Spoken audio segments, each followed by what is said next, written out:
If the whole world went organic, in 10 years, we could reverse climate change. Bienvenue sur Radio Recyclerie, le podcast des idées, des débats et des écologies, à écouter en accès libre sur larecyclerie.com. Lors de ce tête-à-tête, nous parlons zoopoétique avec la chercheuse en littérature Anne Simon. Bonjour Anne Simon. Bonjour Simon. Merci d'être venue nous voir à la Recyclerie, on est ravis de vous recevoir. Vous êtes directrice de recherche au CNRS et depuis 20 ans, vous étudiez le rôle des animaux en littérature. Votre dernier ouvrage, Une bête entre les lignes, vient de paraître aux éditions Wild Project. Alors dites-nous, qu'est-ce qu'il se trame entre les lignes de nos livres, entre les lignes de nos imaginaires ?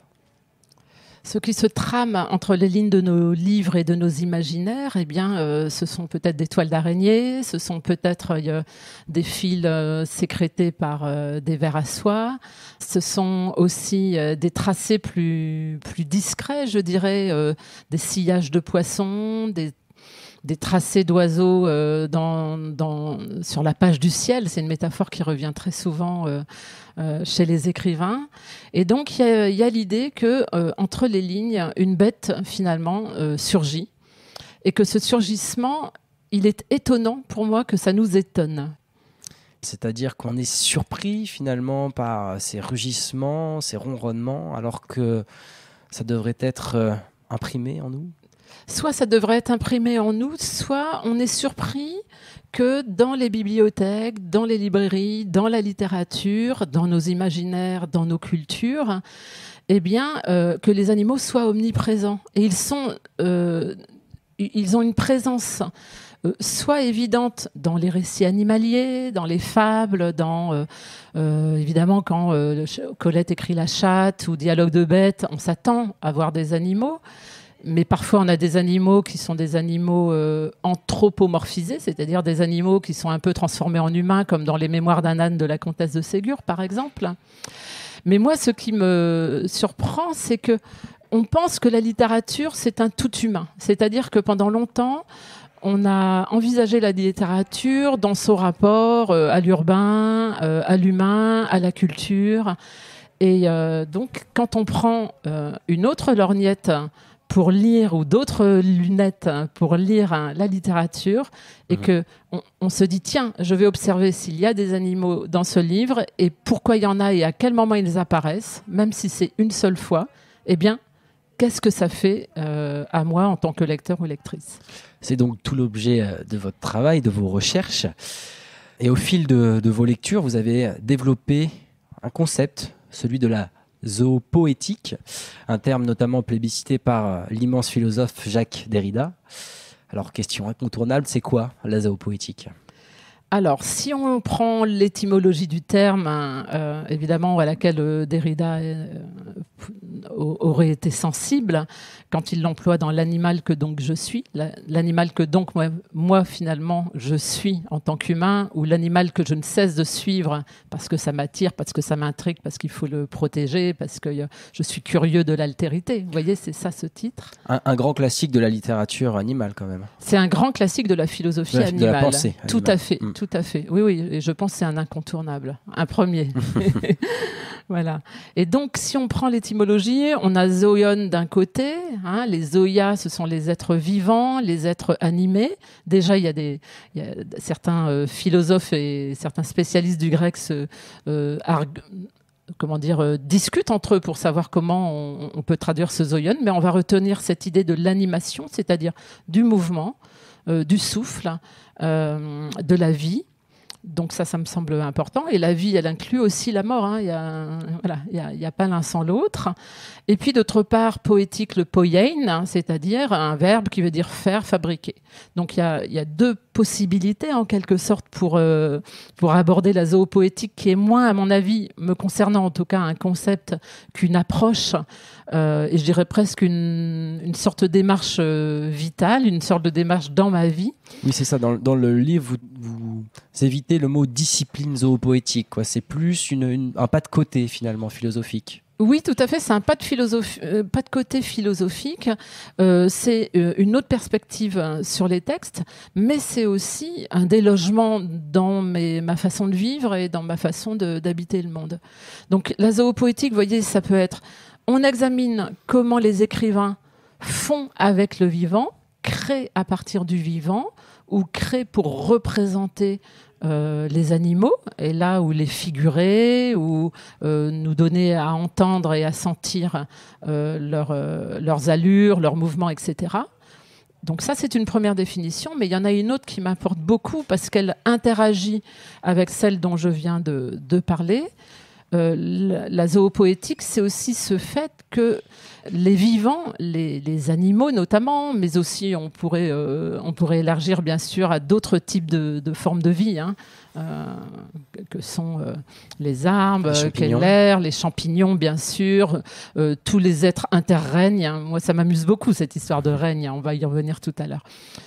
Eh bien, tous ces vivants émettent des signes, émettent des sons, émettent des phrasés à même le sol. Il y a donc tout un livre animé, et ça c'est une très très vieille métaphore. Vraiment, le grand livre du monde est une très vieille métaphore. Et ce livre, il est pour moi réellement écrit et animé par les animaux. Et le lecteur, dans tout ça, comment il donne vie, comment il met en mouvement cette animation animale, comment il donne vie à cette littérature animale? Alors votre question, je suis ravie que vous la posiez parce qu'elle est cruciale, parce qu'effectivement... l'écriture ne va pas sans la lecture. Exactement. On pourra avoir un jour des bibliothèques complètes où s'il n'y a plus personne pour les lire, eh bien, ce seront juste des objets qui se désagrégeront, mangés par les vrillettes et autres petits vers et mythes qui vont s'y attaquer. Et donc, le lecteur ou la lectrice vient pas seulement, il vient activer, je dirais, et vous l'avez très bien dit, animer les livres qui sont écrits.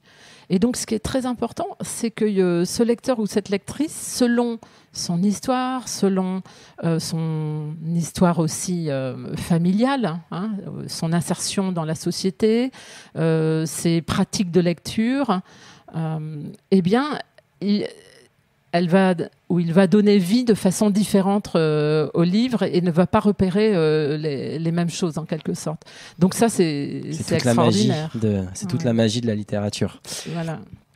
Dans cet ouvrage, Une bête entre les lignes, dès l'introduction, vous écrivez que l'irruption d'un animal nous met hors de nous.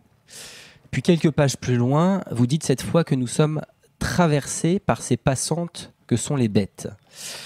Alors est-ce là le rôle du vivant, on a commencé à le dire, nous décentrer et peut-être aussi nous sentir multiples, plus amples, plus vastes?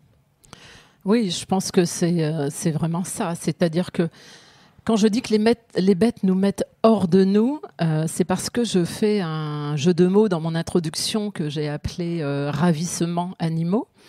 Et là, je pense à Marguerite Duras, au ravissement de l'Olvestein. Marguerite Duras qui joue un rôle aussi dans ce livre, dans mon livre, là, quand elle décrit l'agonie d'une mouche.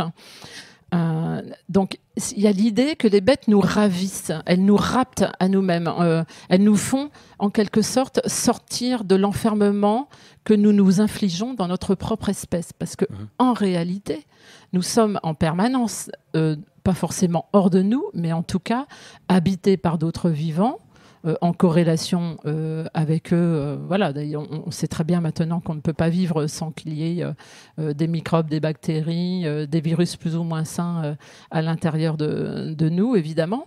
Voilà, ça c'est la première traversée. Mais il y a aussi une traversée imaginaire, une traversée fabuleuse, c'est-à-dire que depuis que nous sommes petits, nous, l'école, parfois la famille, les films, etc., nous donnent à entendre et à voir des animaux qui parfois n'existent pas dans le monde réel.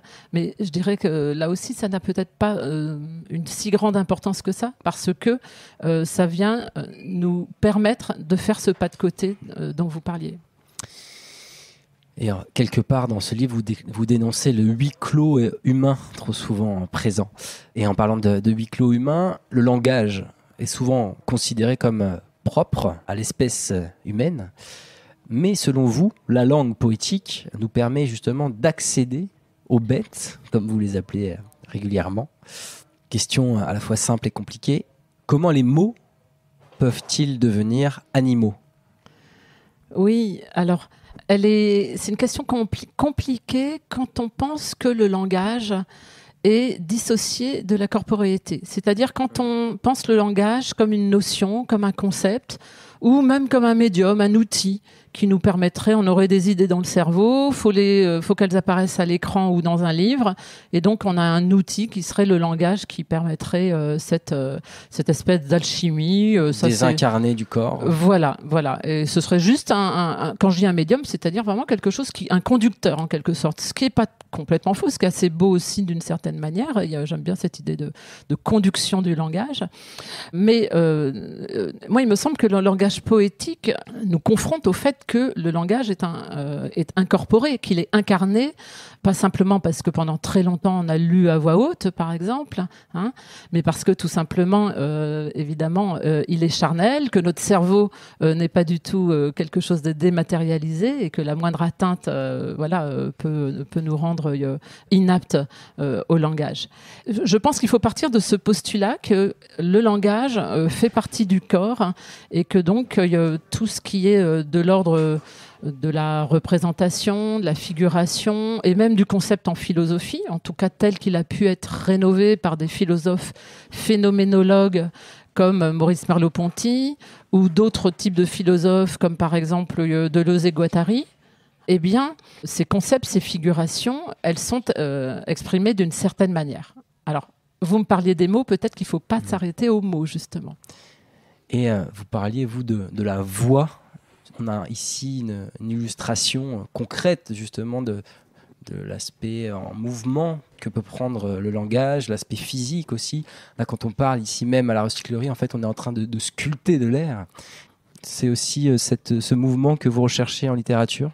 Oui. Peut-être l'oralité ?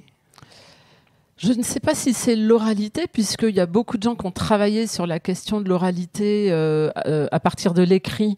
Et en réalité, c'est toujours très, très construit, que ce soit chez Céline, dans Voyage au bout de la nuit, par exemple, ou que ce soit dans les contes de Perrault, extraordinaires, ou dans les grands mythes grecs qui nous sont transmis, parce qu'au départ, il y a beaucoup de répétitions, parce qu'au départ, c'était oraux. Moi, ce qui m'intéresse, c'est cette histoire de souffle, du fait que la littérature est capable de donner à sentir le mouvement et le souffle pour une bonne raison, c'est que la littérature, c'est pas simplement des mots qui sont, ou des noms, voyez, qui sont collés les uns après les autres. La littérature qui rénove véritablement notre rapport au monde, à mon avis, c'est une littérature qui vient désarticuler la syntaxe ou l'articuler autrement, qui vient transformer les rythmes des phrases auxquelles on est habitué, qui va utiliser la page, par exemple, pour évoquer aussi quelque chose. Proust, par exemple, qui est un auteur chez lequel il y a énormément d'animaux, je dis au passage, Proust était un maniaque du rapport à la page. Il voulait que ce soit très compact, très serré, qu'il y ait une sorte de monotonie de son style, qui est déjà un style qui ne cesse de s'enlever d'une phrase sur l'autre. Et donc, je crois qu'on ne peut comprendre que la poésie, le roman, la fiction, l'histoire naturelle dans ses plus belles versions, on ne peut comprendre qu'elles peuvent jouer un rôle au sein du monde que si on comprend qu'elles viennent nous transformer au niveau, je dirais, neurologique, nos façons de voir ce monde. Vous parlez d'histoire naturelle. Ça, c'est une notion qui m'a vraiment frappé dans cet ouvrage. Vous avancez quelque part que les naturalistes, les éthologues sont aussi des conteurs d'histoire, qu'il y a quelque part une force fabulatrice dans cette science qui consiste à observer les animaux, la nature.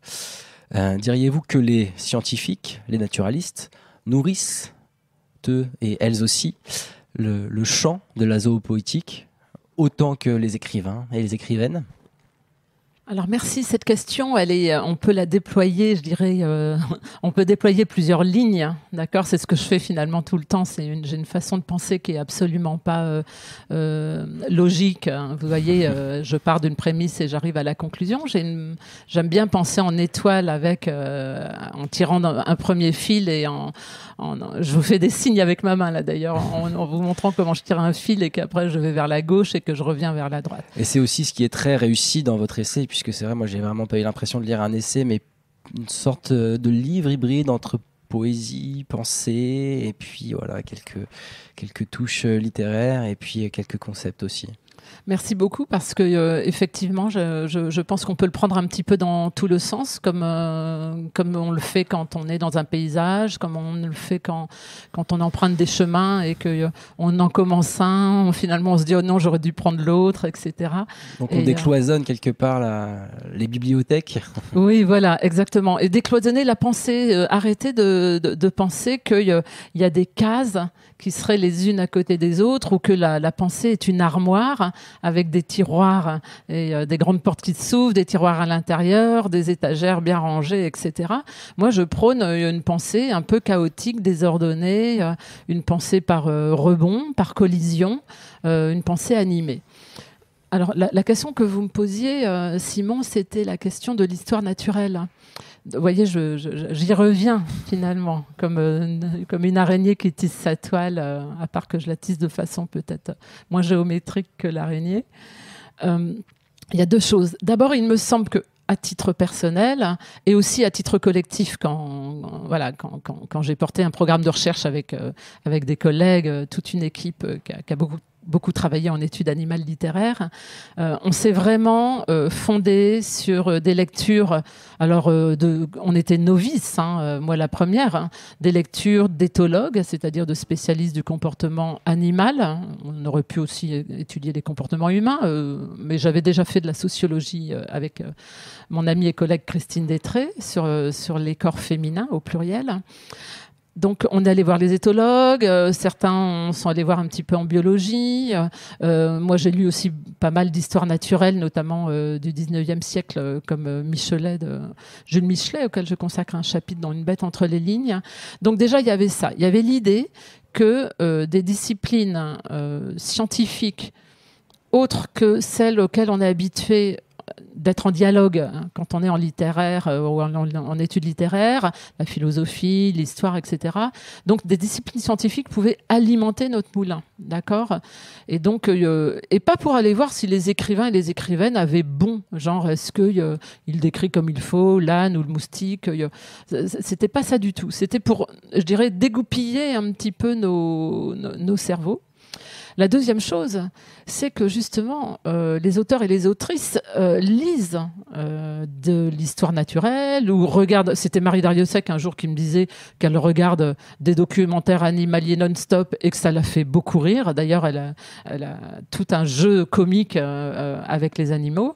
Jacques Lacarrière, par exemple, celui qui a écrit L'été grec, Le pays sous l'écorce, etc., qui a beaucoup travaillé sur la mémoire de la Loire, eh bien, c'était quelqu'un qui était fasciné par Jacob von Uexküll, qui est un éthologue, par aussi Konrad Lorenz, qui, au-delà d'être pas très recommandable en termes politiques, était quand même un éthologue intéressant. Donc, on va l'aborder avec prudence. Donc, vous voyez, il y a déjà comment les chercheurs et les chercheuses vont essayer de décloisonner leur discipline, non pas pour devenir spécialiste d'une autre discipline, je veux dire c'est mission impossible, mais pour savoir un petit peu ce qui se passe ailleurs et la dialoguer même oralement avec d'autres experts, j'allais dire, c'est intéressant. Et puis il y a la réception par les auteurs et par les autrices de l'histoire naturelle. Et enfin, il y a le style des historiens naturalistes, le style, voilà. Ça, c'est quelque chose. Ouais, c'est Romain Bertrand qui parle du détail du monde. On a Frédéric Boyer qui, chez POL, a retraduit les Géorgiques de Virgile.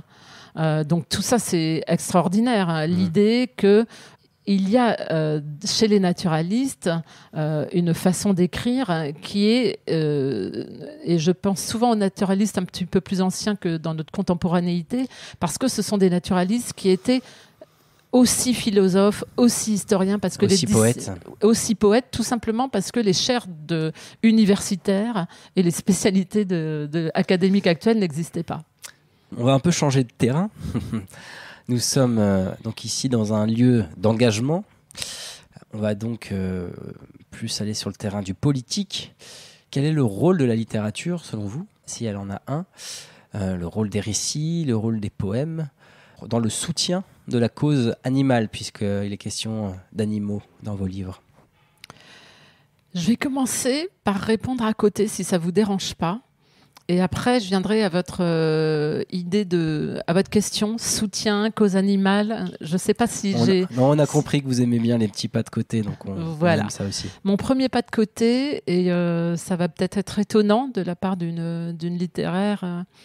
Moi, je suis comme Romain Gary. Je pense que la littérature ne peut rien. La littérature ne peut rien contre les kalachnikovs. Elle ne peut rien contre l'extermination. Elle ne peut rien contre la violence humaine quand cette violence humaine s'exprime par la barbarie, la massivité, etc. Mais quand il n'y a plus rien, justement, il reste toujours quelque chose. Et ce rien, c'est la littérature. Donc vous voyez, c'est paradoxal ce que je suis en train de dire. Je suis en train de vous dire qu'elle ne peut rien, mais quand un homme comme Maurice Holbach, c'est par exemple un très très grand philosophe et sociologue de la Sorbonne, est en train d'agoniser dans un camp de concentration, qu'est-ce que fait Georges Semprin à la demande aussi d'Holbach? Il lui récite un poème. Voyez. Donc la littérature n'est pas une arme, selon vous. Elle ne mène pas forcément à l'action, c'est plus une forme d'indispensable. Ce que je veux dire, c'est que la littérature ne suffit pas s'il n'y a pas aussi un engagement politique qui va avec. En fait, je vais dans le sens de la recyclerie et sans doute dans le sens de votre question. Voilà, je voulais juste commencer par ce paradoxe qui est, quand il n'y a plus rien, la littérature qui ne pouvait rien faire, elle est là pour qu'il y ait une dernière chose. Mais comment faire des ponts entre zoopoétique et zoopolitique? Oui, alors qu'il y a un jeu de mots que j'aime bien faire. Alors, ce que peut la littérature, je dirais, c'est pour s'intégrer dans des mouvements collectifs, elle peut transformer les imaginaires, elle peut révéler des réalités. Ce sont les récits d'alerte auxquels est sensible par exemple Vincent Message, Jean-Baptiste Dallamo, Camille Brunel, Isabelle Sorante, etc. Elle peut nous faire des récits d'anticipation, heureux ou malheureux. Et puis surtout, la littérature, comme je le disais tout à l'heure, elle nous permet d'entrer dans des zones de nous-mêmes où on n'a pas forcément envie d'entrer, où on n'est pas forcément amené par la société à entrer. Je pense évidemment à l'élevage industriel, par exemple, et tous les auteurs que je viens de nommer se sont attachés à cette description des élevages industriels, au point que moi, je suis en train de travailler maintenant sur ce que j'appelle le récit de fiction agroalimentaire, qui a vraiment des lieux communs, des topoi, comme on dit en littérature, c'est-à-dire des passages obligés. Il faudra d'ailleurs un jour que les auteurs et les autrices sortent de ces passages obligés, parce que je peux presque dérouler de temps en temps un roman de ce type. Et pour moi, l'un des premiers à avoir traité de cette question-là, c'est Yves Bichet dans La part animale, qui en 1994 publie ce livre, alors qu'il avait déjà travaillé 7 ou 8 ans dans un élevage industriel de volailles. On le trouve aussi dans plein d'autres à l'étranger. Le Seigneur des porcheries, par exemple, de Hegel fait quelque chose d'extraordinaire. Et donc là, la littérature, elle nous met face à une violence parfois insoutenable. Donc quelque part, l'effondrement écologique qu'on est en train de vivre nous amène à produire des nouveaux récits. Oui. Je pense que ce qu'il est important, c'est produire des nouveaux récits non pas seulement en termes de représentation et de discours politique, parce que sinon on va être tout le temps dans le roman à thèse. Elisabeth Costello, par exemple, de Coetzee, où on a une universitaire qui fait des conférences sur la cause animale. Moi, honnêtement, j'adhère pas du tout. Non, mais c'est la nécessité, une fois encore, de brouiller les lignes. Voilà. Si on se sert de la littérature pour illustrer un concept philosophique ou une cause politique, ça va marcher un peu. Mais finalement, on ne va pas véritablement transformer les imaginaires. Et donc, je vous en parlerai tout à l'heure, mais je préfère des auteurs et des autrices qui vont être parfois plus discrets sur leurs messages, qui vont émettre des messages brouillés ou qui vont nous proposer des mondes effondrés, mais sans pousser des grands cris d'orfraie, sans être explicite.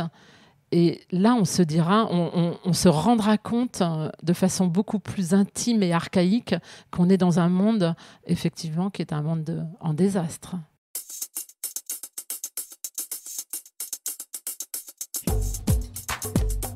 Anne Simon, quel a été votre plus grand déclic écologique ? Mon plus grand déclic écologique récent. J'ai envie de le dire comme ça, parce que sinon, vu mon âge, je suis dans quinquagénaire, je vais vous parler de plein de choses qu'on connaît déjà. D'accord ? En fait, j'ai eu 2 déclics écologiques récents. Le premier, ça a été, il y a 2 ans, j'ai été invitée dans une université en Chine, pendant 15 jours à faire un enseignement. C'était une université qui était la 3e université de Chine, à 100 km de Shanghai. Et il y a eu 2 choses. D'abord, j'étais ravie d'être invitée parce que j'avais des étudiants auxquels je pouvais parler écologie et qui n'en avaient jamais entendu parler. Alors la zoopoétique, n'en parlons pas, mais ça c'est normal. Je veux dire, vraiment, ils découvraient la question écologique comme étant quelque chose d'étonnant. Et toujours en Chine, il y avait ce trajet entre Shanghai et cette université du lac de l'Ouest, et c'était des centaines et des centaines d'immeubles immenses de type HLN. Mais je ne dis pas des dizaines, des centaines. Et là, je me suis dit, j'avais beau savoir, pour avoir déjà vécu à l'étranger, qu'on ne peut pas raisonner écologique uniquement à partir, je dis même pas du local, mais à partir de la France. Mais il faut raisonner au niveau mondial et se rendre compte qu'on va avoir du mal à convaincre un certain nombre de personnes. Mon deuxième déclic écologique récent, c'est un déclic écologique non pas mondialisé, mais local, en réalité lui aussi mondialisé. Et c'est un projet de centrale éolienne dans le Fenouillède, alors qu'on est en train de créer un parc régional naturel au-dessus d'un tout petit village qui s'appelle Karamani. Village de 150 habitants. Donc, il faut imaginer une colline qui fait environ 400 mètres, 500 mètres. Et puis là-dessus, vous allez mettre une centrale de plusieurs éoliennes qui feront 150 mètres. Alors, voilà. Je pense qu'il faut essayer d'imaginer le Mont Blanc avec des éoliennes qui feront plus de 2 km de haut là-dessus. Et ça, c'est... si le renouvelable, c'est ça, c'est impossible pour moi d'y adhérer. On a parlé de beaucoup d'auteurs, d'autrices, beaucoup de livres, mais si vous aviez un seul incontournable à nous conseiller pour aborder la zoopoétique. Non, c'est trop, c'est impossible. Vous parlez à une littéraire, donc non, moi je vais pas vous citer une bibliothèque, mais je vais vous dire quels sont les 2 auteurs et autrices qui m'ont accompagnée. C'est Elisabeth de Fontenay, Le silence des bêtes en philosophie, en 1999, et Jean-Christophe Bailly, Le versant animal, je crois que c'est en 2007. Mais ce ne sont pas que des philosophes qui m'ont accompagnée. Et moi, j'ai quand même envie aux auditeurs et aux auditrices de leur donner envie de lire. Et donc, je vais les renvoyer vers Sans Laurent Houtan, d'Éric Chevillard. Là, on est justement dans un récit pas du tout frontalement écologique, avec un message unitaire, mais avec beaucoup d'humour et d'autodérision, qui nous parle d'un monde. Que deviendrait l'humain sans cet immense homme des bois qu'est Laurent Houtan ? J'en donne 2 autres. Allez, Jean Rollin, Un chien mort après lui. pour tout le cosmopolitisme et la mondialisation. C'est l'histoire de quelqu'un qui part à la recherche des chiens chanteurs de Nouvelle-Guinée et voilà, qui suit la piste des chiens errants à travers le monde. Et on a une cosmopolitique animale à travers ce livre. Et Céline Minard, Faillir être flingué, qui est une sorte de western extraordinaire et qui me rend heureuse, parce qu'il faut aussi des récits qui font rire et qui rendent heureux. Dernière question. Comment voyez-vous le monde dans 20 ans si on laisse plus de place à l'altérité, aux animaux, plus de place aussi aux poètes et aux poétesses? Je ne sais pas si je peux vous dire comment je vois le monde dans 20 ans, mais je peux peut-être me dire ce dont j'ai envie de voir advenir. Voilà. Au niveau de toutes petites choses à faire, j'aimerais bien qu'on transforme l'école maternelle, l'école primaire, surtout l'école primaire et le collège, parce que l'école maternelle, les enfants sortent encore beaucoup. Donc moi, j'aimerais bien une éducation qui inclut le plein air, une éducation qui inclut le sport comme une discipline majeure, y compris le sport avec des animaux. Je voudrais qu'on apprenne aussi aux enfants à faire de la cuisine. J'aimerais bien que tous les enfants partent en vacances. Il y a un nombre minime d'enfants en France qui partent en vacances. Donc là, je suis sur le côté français. Et bien sûr, je voudrais qu'il y ait des ateliers de lecture et d'écriture, et que l'écriture et la lecture ne soient pas dissociées, et que ce ne soit pas non plus dissocié de l'espace du dehors. Voilà.